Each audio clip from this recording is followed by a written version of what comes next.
finalement c'est pas trop mal. Hein. Coucou tout le monde, je reviens pour une nouvelle vidéo qui est une énième fois un point de vue lecture. Donc vous donner mon avis sur un livre que j'ai lu il y a quelques temps et qui est un sujet qui est pas mal d'actualité et ça me tenait vraiment à cœur de vous en parler aussi. Donc je vais vous parler du livre de Nora Fraisse qui est Marion 13 ans pour toujours. Je pense que beaucoup d'entre vous ont entendu parler de ce livre, peut-être que certains d'entre vous l'ont lu. Et j'avais vraiment envie de vous en parler, de vous donner mon ressenti, mon point de vue. Et voilà, vous expliquer peut-être un petit peu aussi une partie de mon histoire et de ce que j'ai vécu. Parce que je pense que voilà, il y a eu beaucoup de choses qui m'ont frappé dans le témoignage de Nora par rapport à Marion. Et dans ce que moi j'ai connu. Et je vous avoue que ça m'a mis dans des états émotifs vraiment très forts. Donc je vais d'abord essayer de vous raconter, j'espère, sans vous dévoiler, je vous rassure, mais un petit peu ce qu'a voulu transmettre Nora Fraisse au travers de son témoignage pour sa fille Marion. Donc Nora nous raconte que sa fille a subi du harcèlement scolaire à l'école, donc ça, pas besoin de deviner, c'est évident dans le livre, mais elle l'a tellement, c'était tellement fort, elle s'est tellement sentie délaissée, abandonnée, elle a tellement eu peur qu'elle a décidé de mettre fin à ses jours. Donc Marion, qui avait 13 ans, a décidé de mourir. Et pour cela, elle a décidé de se pendre et de pendre à côté d'elle son téléphone d'une manière symbolique pour dénoncer la manière dont elle avait été harcelée. Et c'est ce que Nora explique dans son témoignage. Je n'invente rien, je le lis. Elle a attaché aussi son téléphone, pendu lui aussi, pour couper symboliquement la parole à ceux qui au collège te torturaient à coups d'insultes et de menaces.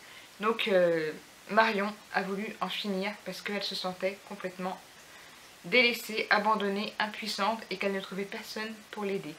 Et dans ce livre, Nora nous dévoile, nous confie avec beaucoup d'humilité, beaucoup d'émotion son combat pour que les coupables soient punis, pour que les choses avancent, pour que les langues se délient. Et elle nous montre, elle nous met en évidence comment elle se retrouve confrontée à un mur, à des gens qui se murent dans le silence, qui ne veulent pas parler, que ce soit les enseignants, que ce soit les responsables, que ce soit les personnes qui gravitent autour de la vie de Marion et qui savaient et qui n'ont jamais voulu parler et qui, même après, ont refusé même de rentrer en contact avec Nora. Nora raconte très bien qu'elle s'est... Voilà, elle a essayé de comprendre, elle a essayé de savoir ce qui s'est passé sans mettre tout le monde dans le même sac. Elle voulait juste comprendre ce qui s'était passé pour que Marion, excusez-moi, c'est pas évident. Hein. C'est pas évident d'être, voilà, de rester sans émotion face à un témoignage aussi fort. Nora a beaucoup de pudeur dans ce livre, je le répète, mais elle confie les choses de manière très poignante et ça m'a beaucoup touchée. Voilà, elle raconte les choses de manière très simple, très fluide et en même temps c'est très fort. Et je ne veux pas vous raconter le cheminement de Nora pour essayer de tenter de dénouer et de comprendre ce qui s'est passé, mais tout au long du livre vous voyez bien que c'est un sac de nœuds auquel est confrontée Nora. C'est vraiment un sac de nœuds et des bâtons dans les roues. Et franchement, elle se bat contre des personnes qui devraient l'aider et qui refusent de parler, qui refusent de l'aider. Et ce qui m'a frappée, c'est que voilà, ça s'est quand même passé en 2013. Donc voilà, 21e siècle, allô, les choses ont peut-être pu évoluer socialement. Et ce qui m'a vraiment frappée dans ce livre, c'est que j'ai retrouvé des comportements au niveau du système enseignant, au niveau du système scolaire, qui étaient similaires à ce que moi j'ai vécu quand j'ai subi du harcèlement. C'est-à-dire que des enseignants qui fermaient les yeux, des professeurs, des directeurs, des responsables voilà, qui pour eux c'était des petites chamailleries de camarades, des petites disputes qui n'en valaient pas la peine, qu'il fallait s'affirmer, qu'il fallait savoir se défendre, que c'était la vie, que ça nous préparait peut-être à affronter la vie de manière plus forte, sauf que non. Le harcèlement, jour après jour, que ce soit verbal, que ce soit physique, des menaces, des rabaissements, ça vous détruit. Ça vous détruit tout simplement, lentement, mais sûrement. Et que les personnes qui devraient intervenir n'interviennent pas, c'est encore pire. C'est voilà, se sentir démuni et impuissant et ne pas savoir à qui parler, à qui venir chercher de l'aide, à qui se confier, sans s'entendre répondre. Ah, essaye de te défendre toute seule, ou te laisse pas faire, ou t'es assez grande pour te débrouiller. Quand vous vous retrouvez face à des adultes, que ce soit des surveillants, que ce soit, que sais-je, des secrétaires qui font partie du système éducatif, des profs, qui rigolent à la limite, voilà, qui trouvent ça drôle, voilà, parce que pour eux c'est des chamailleries d'enfants, même si vous vous faites taper, même si vous vous faites humilier tous les jours, ça reste des chamailleries d'enfants et pour eux ça ne va pas plus loin. Voilà, je trouve ça très très grave qu'à l'heure qu'il est, j'ai retrouvé beaucoup de similitudes du comportement, surtout au niveau du système de l'enseignement, du système scolaire, entre ce que moi j'ai connu et le témoignage de Nora. Et je trouve ça assez hallucinant en fait. Je trouve ça assez hallucinant qu'on n'ait pas évolué et que rien n'a été pris à bras le corps pour essayer de faire changer les mentalités. Je sais pas comment l'expliquer, je sais pas pourquoi le corps enseignant n'a toujours pas évolué à ce niveau-là. J'ai subi du harcèlement de manière très très grave. Oui, je ne voudrais pas m'apitoyer sur mon pauvre petit sort, mais oui, j'ai subi du harcèlement de manière très très grave, dans la continuité de ce que je vous ai raconté précédemment sur ma vidéo sur les abus et les maltraitances. J'étais quelqu'un de très affaibli émotionnellement, donc tout ce que je voulais c'était qu'on me laisse tranquille et je ne cherchais pas d'amis au collège. J'avais un cercle d'amis à l'extérieur et ça me suffisait. Moi au collège je voulais juste faire mes études, aller à mes cours et qu'on me foute la paix, mais malheureusement ça ne s'est pas passé comme ça. Donc ça aurait pu très très mal finir, puisque évidemment le harcèlement peut aller très très loin et jamais personne n'a voulu m'aider, hormis ma famille et mes parents qui ont tout fait pour que ça s'arrête, qui se sont battus pour que je change de classe. Voilà, la solution pour le corps enseignant, c'était que je change d'établissement. Voilà, fuyez les problèmes. Vous êtes gêné, ben partez. Mais nous, on ne fera rien pour vous aider. Voilà, en gros, c'était le message. Et malheureusement, voilà, je vois que ça n'a pas évolué. Avec le témoignage de Nora, les choses n'ont rien changé. On se heurte à des murs, à des barrières. On dénoue des nœuds. On met les mains dans un sac et rien n'en sort. On lance des SOS, on lance des appels au secours et rien ne se passe. Et je trouve ça inadmissible qu'à notre époque, personne ne tende la main à des enfants, à des adultes démunis, à des parents démunis, à des gens qui ne savent plus comment faire pour aider leurs enfants, à des enfants qui viennent à l'école, au collège, au lycée, qu'importe, la peur au ventre et que personne ne soit là pour les aider, pour les rassurer ou pour les défendre. Non, ce n'est pas des chamailleries de camarades. Ce ne sont pas de simples disputes d'enfants. Ça va beaucoup plus loin que ça. Quand il s'agit de menaces, quand il s'agit de coups portés, quand il s'agit d'atteinte au corps, quand il s'agit... Je ne veux pas rentrer dans les détails, mais voilà, quand il s'agit même de menaces, ça va déjà trop loin. Donc voilà, je ne sais pas si le livre de Nora aurait pu faire comprendre certaines choses. Pour ma part, il m'a juste fait comprendre que malheureusement, on n'avait pas beaucoup avancé dans le système. Et que moi, je l'ai pensé. Voilà, il est arrivé un moment où où j'y ai pensé et où je l'ai même fait. J'ai arrivé à un moment où, bon, heureusement, il ne s'est rien passé, je m'en suis sortie, entre guillemets, hein, parce que je suis arrivée aux urgences et on a pu me sauver à temps. Je ne rentrerai pas dans les détails sur la méthode que j'ai fait, mais voilà, j'étais décidée. Voilà, je savais hein, quand on a 13 ans, je vous assure qu'on sait ce que mourir et en finir veut dire. Hein, pas comme Nora a pu l'entendre de la bouche de psychologue.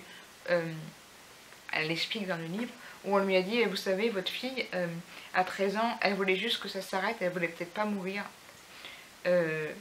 Moi, je suis pas d'accord. Je pense que quand on ne voit pas d'issue, quand on ne voit pas de fin, et qu'on sait que demain, ça va recommencer, et après-demain, et qu'on sait qu'on ne pourra pas s'en sortir, qu'il n'y a personne pour nous aider, c'est la seule issue qui s'offre à nous, même si on n'en a pas vraiment envie, même si on ne veut pas vraiment mourir. On veut juste que ça s'arrête, on veut juste que ça se termine, point barre. Et si on trouve personne pour nous aider, ben la seule solution, c'est de quitter ce monde qui nous oppresse, qui nous harcèle, qui nous fait peur et qui nous fait du mal.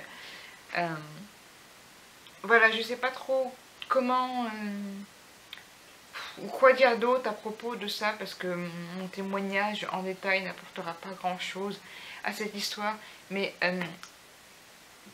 ce que j'aimerais dire, c'est que le harcèlement n'est toujours pas fini. Voilà, il y a encore aujourd'hui des enfants qui le subissent, et il y a toujours des adultes qui se cachent les yeux, se bouchent les oreilles, détournent la tête, et laissent les parents et les enfants tout seuls. Voilà, on ne fait toujours rien pour les enfants victimes de harcèlement. Donc, je ne sais pas trop comment conclure cette vidéo, parce que malheureusement, il n'y a pas de happy end. Le livre de Nora, malheureusement, n'est pas un happy end. Hein. Elle nous dévoile son chemin et son parcours et son combat pour essayer de comprendre ce qui s'est passé. Et j'admire son courage, j'admire le courage qu'a eu Nora et sa famille à se confronter à des personnes qui ne voulaient pas la recevoir, qui faisaient tout pour l'éviter, qui ont menti, qui ont pris des chemins de traverse. Et elle a eu le courage de les affronter et de leur dire en face ce qu'elle pensait. Et je trouve ça admirable. Je trouve qu'elle a eu un courage incroyable. Moi, j'ai été très très touchée par son témoignage, parce qu'elle a pu m'apporter. Voilà, ça m'a réconfortée. Je me suis dit, voilà, elle n'a pas baissé les bras. Même si pour sa fille, c'était trop tard, même si pour Marion, c'était pas possible de revenir en arrière, elle a voulu savoir, elle a voulu comprendre et aller jusqu'au bout. Et je vais conclure quand même dans cette vidéo sur quelque chose qui pourrait peut-être aider ceux qui sont victimes ou ceux qui pensent connaître des personnes qui sont victimes. Si vous êtes victime déjà, j'allais dire à votre tour, harceler les gens jusqu'à vous faire entendre. Voilà, tout simplement parler, ne lâchez pas l'affaire. Et si on vous dit que c'est des chamailleries, vous dites que non, dites que ça va plus loin que des chamailleries. Et n'hésitez pas à vous faire entendre. Et si des enfants qui sont au collège, au lycée ou n'importe où, si vous savez qu'un de vos camarades est victime de cela, je vous en prie, je vous en conjure, ne restez pas dans le silence, ne faites pas comme si vous ne voyez rien. Parlez. Parlez-lui au moins à lui. Essayez au moins d'aller le voir et de voir comment vous pouvez l'aider. Et peut-être que ça va déjà l'aider de pouvoir enfin se confier à quelqu'un. Je sais pas, je suis mal placée pour donner des conseils parce que moi j'ai subi et je n'ai jamais eu la chance, j'allais dire, de pouvoir aider quelqu'un. Parce que j'aurais aimé, si ça m'avait été présenté, pouvoir aider quelqu'un. Je ne l'ai pas fait et on ne l'a pas fait pour moi. Et j'aurais aimé qu'on le fasse pour moi. Et voilà, moi mes camarades m'ont dit tout simplement que si jamais ils m'aidaient, ils se retrouveraient aussi harcelés et ils n'en avaient pas envie. Donc c'était à moi de me démerder tout seul. Voilà, les enseignants, les directeurs, les conseillers d'orientation, les surveillants, tout ce qui gravite autour du corps enseignant me disait de me démerder, que j'étais plus une gamine et que je devais savoir me défendre et que ça me servirait pour plus tard. Ça n'a pas servi à Marion. Ça a tué Marion ça tue encore beaucoup d'autres enfants qui se sont retrouvés tout seuls. Et il faut que ça s'arrête. Il faut que ça s'arrête. Donc je vous en supplie, si vous avez lu le livre de Nora, si vous êtes sensible au harcèlement, agissez. Voilà, agissez pour que les choses avancent et pour que plus jamais aucun enfant ne subisse ce genre de choses.